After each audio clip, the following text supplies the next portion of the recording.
कहाँ गई? Mummy, mummy देखो जिया आई है। लगता है मम्मी घर में नहीं है, वरना मेरी एक आवाज सुनकर मम्मी दौड़ी दौड़ी चली आती। और भाभी किचन में होगी, इसलिए उन तक मेरी आवाज नहीं पहुंच रही होगी। मैं ही जाकर देखती हूँ भाभी क्या कर रही है। भाभी, अरे दीदी आप कब आई? हाँ भाभी, मैं तो कब से आवाज लगा रही हूँ मम्मी मम्मी, लेकिन मम्मी कहाँ गई है? किसी ने मेरी आवाज ही नहीं सुनी, तो मैं ही चली आई यहाँ तक। अब आपको तो मेरी आवाज आई नहीं होगी। हाँ दीदी, मुझे आपकी आवाज नहीं आई। क्या खा रही हो भाभी? बस अभी तो खाना खाने बैठी थी, मम्मी की शीला आंटी के घर गई है। लीजिए ना दीदी, पकोड़े खा लीजिए आप भी। अरे ना ना भाभी, मेरी आदत तो ऐसे बार बार खाने की है नहीं, मैं तो बस एक बार ही खाती हूँ। अच्छा ठीक है दीदी, चलिए आप बैठिए ना, मैं आपके लिए चाय बना देती हूँ। अरे भाभी, आप गर्मा गर्म खा लीजिए ना, क्यों मेरी वजह से आपके ये पकोड़े और पराठे न जाने क्या क्या रखे हैं, ये सब ठंडा क्यों करती हो? खा लो आप, जब मम्मी आ जाएगी तब हम साथ में बैठकर चाय पी लेंगे। अच्छा ठीक है दीदी, तब तक मैं खाना खा लेती हूँ, उसके बाद मैं आप लोगों के लिए चाय बना दूंगी। दीदी, आप अकेली आई हैं? जिया जी? अरे कहाँ भाभी, इनकी तो ऐसी नौकरी है कि ना छुट्टी ही नहीं मिलती है, और वैसे भी इस बार तो मैं पूरे 2 हफ्तों के लिए आई हूँ, इसलिए मैंने इन्हें आने भी नहीं कहा। चलो अच्छी बात है दीदी, हम लोग साथ में मजे करेंगे। ठीक है भाभी, खाना खा लीजिए आप। हाँ मैं भी जल्दी जल्दी खा लेती हूँ, वरना ये पकोड़े ठंडे हो जाएंगे। बाप रे, कितना सारा खाती है ये भाभी, तो लगता है जैसे जन्म की भूखी है। अरे जिया बेटा, तुम कब आई बेटा? मम्मी, मैं तो बस अभी आई हूँ, और बताइए आप कैसे हैं? मैं तो अच्छी हूँ बेटा, चला बैठ। और बताओ बेटा जिया, तुम्हारे ससुराल में सब ठीक है? हाँ मम्मी, मेरे ससुराल में तो सब ठीक है, लेकिन मुझे लगता है यहाँ कुछ ठीक नहीं है। क्यों बेटा, ऐसा क्यों बोल रही हो? मम्मी, मैंने अभी अभी भाभी को खाना खाते देखा, कितना सारा खाना खाती है ये भाभी, तो पूरा डाइनिंग भरा था मम्मी खाने की थाली से। इतना भर भर की थाली खाती है तो ये भाभी पचा कैसे लेती है? मुझसे तो इतना सारा कुछ खाया नहीं जाता मम्मी। अरे क्या बताऊं बेटा, जब देखो तब इसका मुंह ही चलते रहता है, बस देखने की सूखी हड्डी है। पता नहीं इसे कभी कुछ खाने को मिला था या नहीं। क्या करूं तेरी भाभी का, कुछ समझ में नहीं आता बेटा। जब से ये घर में आई है ना, तब से तो बस मेरे किचन का सामान ही खत्म होते जाता है, और सिर्फ घर के खाने में इसका मन नहीं भरता है बेटा। यदि कोई फेरी वाले की आवाज आई तो तुरंत इसका लार टपकने लगता है। फेरी वाले को तो बिना रुके दरवाजे से जाने नहीं देती है। अभी परसों की बात देख लो, एक आइसक्रीम वाला आवाज लगा रहा था, आवाज सुनते देरी नहीं और भागकर तेरी भाभी मेरे पास आ गई, कहती है मम्मी जी आइसक्रीम खिलवा दीजिए ना मुझे। मम्मी जी चाय पी लीजिए। बेचारी राधिका जो 1 साल पहले इस घर में ब्याह कर आई है, वो अपनी ननद और सास के लिए चाय लेकर जा रही थी, लेकिन ननद और सास की बात सुनकर उसकी आंखों में आंसू आ जाते हैं। मम्मी, कहीं भाभी ने हमारी बात सुन तो नहीं ली? अरे सुने तो सुने, मैंने कौन सी गलत बात कही है? सच्ची तो कह रही हूँ, बस खाते ही रहती है, दिन भर इसका मुंह चक्की की तरह चलते ही रहता है। मम्मी जी तो सरासर झूठी बोल रही थी। अरे इतना तो मैं कुछ खाती भी नहीं हूँ, और वैसे भी मैं 4 महीने की प्रेग्नेंट हूँ। अब ऐसे में तो खुराक बढ़ ही जाती है ना, थोड़ा बहुत ज्यादा खा भी लेती हूँ। तो मम्मी जी मेरी रोटियां गिनती है। मेरी मम्मी मुझसे फोन में बार बार पूछते रहती है कि मेरा मन क्या खाने का करता है इस समय में, और मम्मी बनवा कर भी भिजवाती है, लेकिन मम्मी जी तो एक बार भी मुझसे नहीं पूछती है कि मेरा मन क्या खाने को करता है, और ऊपर से मैं खाती हूँ तो मेरी रोटियां गिनती है। अभी तक तो मम्मी जी अकेले ही मेरी रोटियां गिनती थी, अब तो सोने पे सुहागा हो गया है, दीदी भी आ गई है, अब दीदी भी मेरी रोटियां गिनेंगी मम्मी जी के साथ। रही बात आइसक्रीम की, तो इन 1 सालों में पहली बार मैंने मम्मी जी से आइसक्रीम की मांग की थी, जिसे भी मम्मी जी कितना बढ़ा चढ़ा कर बता रही है दीदी को। मुझे मम्मी जी की ये बात बहुत बुरी लगी है। मैं तो इस बारे में मम्मी जी को जरूर कहूंगी कि कब मैं हर फेरी वाले को दरवाजे पर रोकती हूँ। सुनो बहू, जी आई है तो तुम उसके लिए मूंग दाल का हलवा बना देना। जी मम्मी जी बना दूंगी, लेकिन मम्मी जी एक बात पूछना चाहती हूँ मैं आपसे। मम्मी जी, इन 1 सालों में मैंने आपसे एक आइसक्रीम के अलावा क्या मांगा था मम्मी जी? और मम्मी जी मैं कब हर फेरी वाले को बुलाते रहती हूँ? अच्छा बहू, तो तुम हमारी बातें छुपकर सुन रही थी? यह भी गुण है तुम्हारे अंदर, बहुत बढ़िया। वाह भाभी, आप तो सर्वगुण संपन्न निकली। आप हम माँ बेटी की बातें छुपकर सुनने भी लगी हैं। दीदी ये क्या बोल रहे हो आप? मैं चुपचाप छुपकर आप लोगों की बातें नहीं सुन रही थी, मैं तो सिर्फ चाय देने गई थी, तभी मैंने आप लोगों की बातें सुनी, और मुझे ये बात बहुत बुरी लगी क्योंकि ये बात सरासर गलत थी, इसलिए मैंने मम्मी जी को टोका। मेरी बेटी को आए आज 1 दिन नहीं हुआ और तुमने कलेश भी शुरू कर दिया बहू। मम्मी जी मैं कोई कलेश नहीं कर रही हूँ, रहने दो, अब सफाई मत दो, चलो जिया। लो अपनी बात कहो, तो माँ जी कलेश का नाम दे देती है। मम्मी जी ने तो कह दिया कि दीदी आई है तो मूंग दाल का हलवा बना दो। अब हलवा के साथ साथ उन्हें कुछ और भी चीजें तो बना बना कर खिलानी पड़ेंगी मुझे रोज, वरना दीदी यही कहेंगी कि मेरे माँ बाप ने मुझे सिखाया नहीं है कि नंद की खातिरदारी कैसे की जाती है। और इधर मम्मी जी का भी डर है, यदि किचन का सामान खत्म होगा तो मम्मी जी कहेगी कि मैं ही खुद बना बनाकर खा रही हूँ, इसलिए किचन का सामान खत्म हो गया। लेकिन फिर भी दीदी को तो अच्छा अच्छा बनाकर खिलाना ही होगा, वरना दीदी तो सारे रिश्तेदारों में मेरी बदनामी ही करवा देंगी। वैसे भी वो तो मौका ढूंढते रहती हैं। बेचारी राधिका सास और ननद की बातें सुनकर बहुत ही दुखी हो गई थी, लेकिन नंद जो आई थी उसकी तो सेवा करनी ही थी, इसीलिए बेचारी बेमन से अपनी नंद के लिए मूंग दाल का हलवा और पनीर की सब्जी बनाती है। वाह भाभी, क्या सब्जी बनाई है आपने पनीर की, बहुत ही स्वादिष्ट लग रही है। थैंक यू दीदी, मैंने आपके लिए ही बनाई है। अच्छा बहू, मन तो तुम्हारा किया होगा और नाम ले रही हो तुम मेरी बेटी का। अब तो तुम्हारे लिए बहुत अच्छा हो गया है, जब तक मेरी बेटी रहेगी तब तक उसका ही नाम बता बता कर अपने पसंद के पकवान बनाकर खाती रहोगी तुम। अच्छा है तुम्हारा तो, जब तक मेरी बेटी रहेगी तब तक अपनी पसंद का पकवान बनाकर उसे खिलाते रहना और नाम मेरी बेटी का लगाते रहना। बड़ी ही चतुर हो तुम तो। हाँ माँ, वैसे सही कह रही हो आप, मैंने भाभी की तारीफ क्या कर दी, भाभी तो सारा ठिकरा मेरे ही सर पर फोड़ रही है। अब जब तक मैं रहूंगी तब तक भाभी खूब तेल मसाला खत्म करेगी और कहेंगी कि मैं तो दीदी की सेवा कर रही थी, सब दीदी की पसंद का बना रही हूँ। भले ही दीदी खाए या ना खाए, पर भाभी तो खाएंगी। और वैसे भी माँ, आप तो जानती हो ना मैं ज्यादा खाना खाती कहाँ हूँ, और तेल मसाला तो वैसे भी माँ मैं ज्यादा खाती नहीं हूँ, और खाना भी एक बार ही खाती हूँ, एक सुबह और एक शाम। वैसे भी दिन भर तो मुझे कुछ खाने की आदत है नहीं। हाँ बेटा, मुझे मालूम है। हाँ माँ, आप तो जानती हो ना, शुरू से ही मेरा ऐसा है कि मैंने 2 रोटी खा लिया और 1 कटोरी चावल, तो ये समझ लो कि मेरा तो पेट ही भर गया, उससे ज्यादा तो मुझसे कुछ खाकर होता भी नहीं। लेकिन ये भाभी ने जबरदस्ती थाली भर कर दे दी है मुझे। अब मुझे ये सारा खाना तो खाना ही पड़ेगा, मजबूरी है। अब ये खाना मैं फेंक भी नहीं सकती, वरना अनाज का अपमान हो जाएगा। हाँ बेटा, तेरी तो बचपन की आदत है खाने में नखरे करने की। बेटा, तूने तो कभी 2 रोटी से ज्यादा कुछ खाया भी नहीं, तभी तो तू इतनी दुबली पतली है, ऊपर से तुझे अकेले ही अपने ससुराल का सारा काम करना पड़ता है। तेरी आदत भी ना बेटा बिल्कुल अपनी माँ पर ही गई है। अरे ऐसा ही तो मेरा भी हाल है, 3 रोटी से ज्यादा तो मुझसे खाया भी नहीं जाता, और उसमें भी यही 3 रोटी देने में तुम्हारी भाभी का पूरा दिन बस किचन में ही निकल जाता है। अच्छा, क्या कहा तुमने?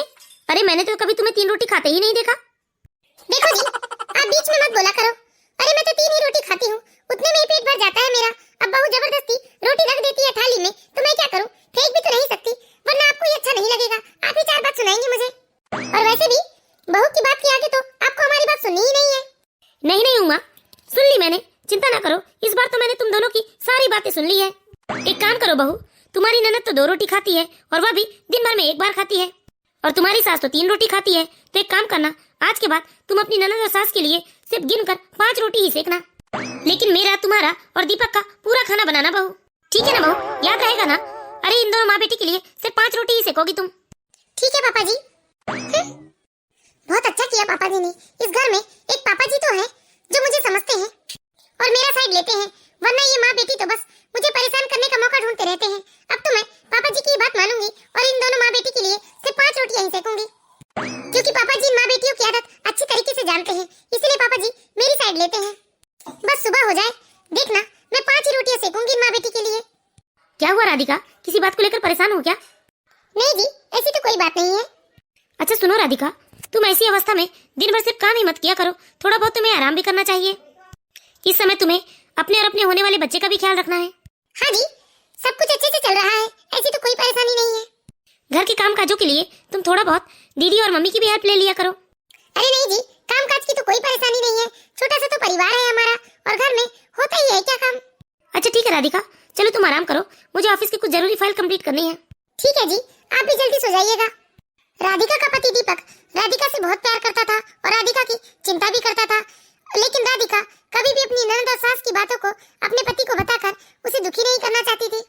दूसरे दिन दोपहर में खाना बन जाने के बाद राधिका अपनी सास और ननद को खाना खाने के लिए बुलाने आती है, और जैसे ही राधिका अपनी ननद और सास को खाना परोसने लगती है, तभी राधिका के ससुर जी आ जाते हैं।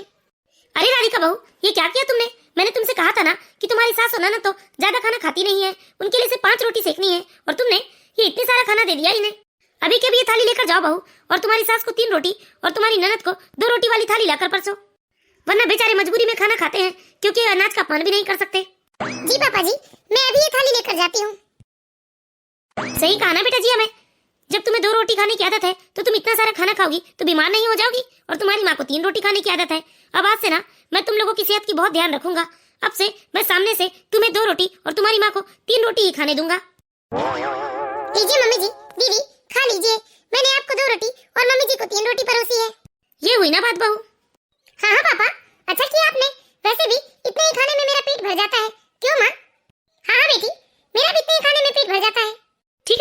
तुम जाकर अपना कोई और काम कर लो। अब इन लोगों को तो इतना खाना परोस दिया है जितने में इनका पेट भर जाएगा। अब तुम्हें कुछ और ये लोग मांगेंगे ही नहीं। ठीक है पापा जी। अरे ये क्या बेटा, मैंने तो यूं ही बातों बातों में कह दिया था, लेकिन तेरे पापा ने तो बस इस बात को गांठ बांध ली है। अभी इतने से खाने में मेरा पेट नहीं भरने वाला। हाँ मम्मी, पेट तो मेरा भी नहीं भरने वाला। मैंने भी आपकी वजह से बातों बातों में कह दिया था, इतने से खाने से भला मेरा क्या होगा। राधिका की सास और ननद तो अपनी ही बातों में फंस गए थे, और इस बार तो राधिका के ससुर ने ठान लिया था कि माँ बेटी को वो सबक सिखा कर रहेंगे। धीरे धीरे 4 टाइम निकल चुका था, और जब भी माँ बेटी खाना खाने बैठती तो राधिका के ससुर जी आकर बस दोनों माँ बेटियों के रोटी गिनने लगते थे। इसीलिए दोनों माँ बेटी दिखावा करके बस 2 और 3 रोटी ही खाकर उड़ जाते थे, लेकिन उतने खाने से तो उनका पेट नहीं भर पाता था। मम्मी, इतने से खाने से तो मेरा पेट नहीं भर रहा है, लेकिन जब भी हम खाना खाने बैठते हैं तो पापा आकर खड़े हो जाते हैं। हाँ बेटा, मेरा तो फिर भी ठीक है, मुझे अपने लिए बुरा नहीं लगता, लेकिन तू यहाँ मायके में मजे करने आई है और यहाँ तो तुझे पेट भर खाना भी नसीब नहीं हो रहा है। दीदी, मम्मी जी, लीजिए चाय पी लीजिए। क्या बहू, खाली चाय लेकर आई हो? अरे चाय के साथ कुछ बिस्किट या नमकीन तो ले आती। देख रही हूँ 3 टाइम से खाली चाय ही दे रही हो तुम हमें। हाँ उमा, मैंने ही मना किया था बहू को। अरे तुम ही लोग कहती हो ना कि तुम्हें दिन भर चुटुर चुटुर कुछ खाने की आदत नहीं है, इसलिए मैंने कहा क्योंकि वो बेकार में बहू लेकर जाएगी और फिर लेकर वापस आ जाएगी। अब तुम्हारी आदत है नहीं और तुम यहाँ चाय के साथ भी कुछ खाओगी तो बेकार में बीमार हो जाओगी ना, इसलिए तुम लोग बस चाय ही पी लो। बहू, चाय दे दो इन लोगों को। देख तो तेरे पापा को, अरे मेरे बारे में ना सोचे, लेकिन एक बार तेरे बारे में तो सोचना ही चाहिए ना। अरे एक तो पेट भरना खाना मिलता है और चाय भी खाली दे देती है बहू। अब बताओ, इतने से चाय से हमारी भूख तो नहीं मरेगी। 2 रात हो गए चैन से सो नहीं पा रही हूँ, भूखे पेट नींद भी भला कैसे आएगी। मम्मी, भूख से तो मेरा हाल बेहाल हुआ जा रहा है। एक तो पेट भर खाना नहीं, ऊपर से चाय भी बिना ब्रेड बिस्किट या पकोड़े के। लेकिन बड़ी मजबूरी है बेटा। अरे हम बहू से कहकर कुछ मांगकर खा भी नहीं सकते, वरना तेरे पापा के सामने हम गलत साबित हो जाएंगे। पापा जी, मुझे कुछ ठीक नहीं लग रहा है। मम्मी और दीदी का तो पेट भरता नहीं होगा, लेकिन वो कुछ कह नहीं पा रही हैं। वैसे भी पापा जी, दीदी तो कुछ दिनों के लिए यहाँ रहने ही आई हैं। बहू, बुरा तो मुझे भी बहुत लग रहा है, लेकिन क्या करूं, हर बार ये माँ बेटी का यही हाल होता है। ये दोनों मिलकर तुम्हारा जीना दुश्वार कर देते हैं, इसलिए मैंने सोच रखा है इस बार तो इन दोनों माँ बेटी को मैं सबक सिखा कर रखूंगा। इतनी छोटी सोच मेरी पत्नी और बेटी की है कि वो तुम्हारी रोटियां गिनते हैं। क्या ये अच्छी बात है बहू? लेकिन पापा जी, 3 दिन बीत चुके हैं, अगर ऐसे में मम्मी और दीदी की तबीयत खराब हो गई तो? नहीं बेटा, इस बार तो इन दोनों माँ बेटी को सबक सिखाना बहुत जरूरी है, इसलिए इस बार तुम मेरी बात मानो और जो मैं तुम्हें कहूँ बस वही करना। ठीक है पापा जी। अरे कितनी मक्कार हो गई है ये राधिका, इसने एक रोटी भी एक्स्ट्रा नहीं बनाई। अरे रोटी का डब्बा तो खाली रखा हुआ है किचन में। बेटा, नींद तो नहीं आ रही होगी तुम्हें? अरे खाली पेट भला किसे नींद आती है? हाँ मम्मी, नींद तो नहीं आ रही है मुझे। ऐसा लग रहा है कि वापस मैं अपने ससुराल ही चली जाऊं, कम से कम वहाँ पेट भर खाना तो नसीब होगा। बेटा, मुझे तुम्हारे लिए बहुत बुरा लग रहा है, तुम चिंता मत करो। जैसे ही तुम्हारे पापा इधर उधर होते हैं ना, तो मैं मार्केट से तुम्हारे लिए समोसे बुलवाती हूँ। मैं तो कल ही बुलवा देती बेटा, लेकिन तेरे पापा को क्या हो गया है? अरे घर से कहीं जाते ही नहीं। रुको जरा, मैं देख कर आती हूँ, हो सकता है अब चले गए होंगे। अरे 3 घंटे से ही सामने सोफे में बैठे हैं, ये कहीं जा क्यों नहीं रहे हैं? मम्मी, मुझे तो अब चक्कर आने लगा है, ऐसा लग रहा है मानो मेरी तबीयत खराब हो जाएगी। क्या ऐसी बात है? रुक बेटा, अरे ये लोग क्या समझते हैं अपने आप को, तू चिंता मत कर। मैं अभी तेरे लिए कुछ खाने पीने का लेकर आती हूँ।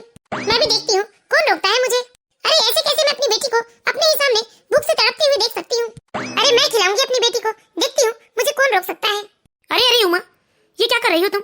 ये इतने सारे मछली पकौड़े लेकर कहाँ जा रही हो? अपनी बेटी को खिलाने जा रही हूँ मैं। अरे सुनो तो उमा। लो बेटा, लो खा लो तुम, किसी से डरने की कोई जरूरत नहीं है, खाओ तुम।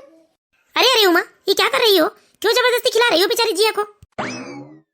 जिया ने तो साफ साफ कह दिया है ना कि वो दिन भर 2 रोटी खाने के बाद बार बार अपना मुंह जूठा नहीं करती है। अब तुम बिना मतलब के क्यों खिला रही हो उसे?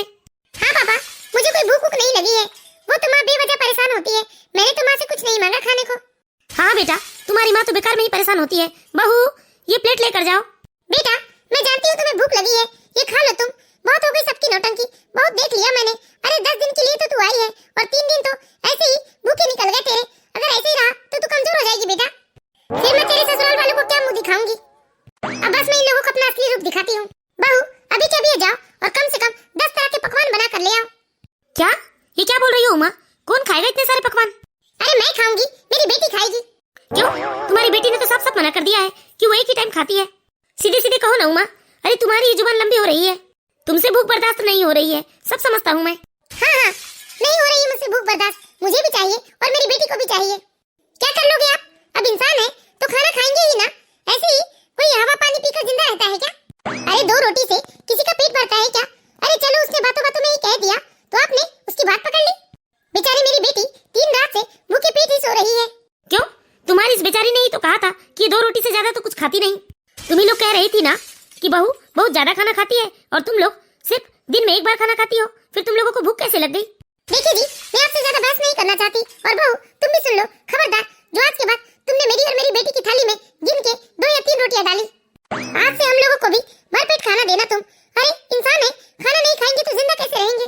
वैसे भी जितना पेट है उतना ही तो कोई खाना खाएगा ना। जरूरी है क्या कि 2 ही रोटी रोज खाया जाए? अरे किसी दिन 2 रोटी की भूख तो किसी दिन 5 रोटी की भी भूख हो सकती है। बिल्कुल सही कहा भाग्यवान तुमने। जिसका जितना पेट होगा वह उतना ही तो खाएगा। कभी कभी रोज के हिसाब से कम या ज्यादा भी भूख लग जाती है। देखा जाए तो ना तुम कम खाती हो और ना ही तुम्हारी बेटी।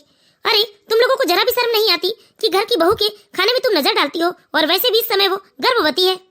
मैं और मेरा बेटा कमा कर ले आते हैं और बहू तुमको बैठे ठाले रोटी बनाकर खिलाती है। उसके बाद भी तुम लोगों को जरा भी शर्म नहीं आती कि तुम बैठे बिठाए बहू की रोटियां गिनते हो। चलो बहू, और आज के बाद जितना और जो तुम्हारा खाने का मन करे वो खाना, किसी से डरने की जरूरत नहीं है। जी पापा जी। तो बताइए दोस्तों, आप लोगों को हमारी ये कहानी कैसी लगी? यदि कहानी अच्छी लगी हो तो प्लीज इस वीडियो को लाइक कीजिएगा और इसी तरह की प्यारी प्यारी मोरल स्टोरीज देखते रहने के लिए हमारे चैनल सास बहू की दुनिया को सब्सक्राइब कीजिएगा। Thank you watching for my video.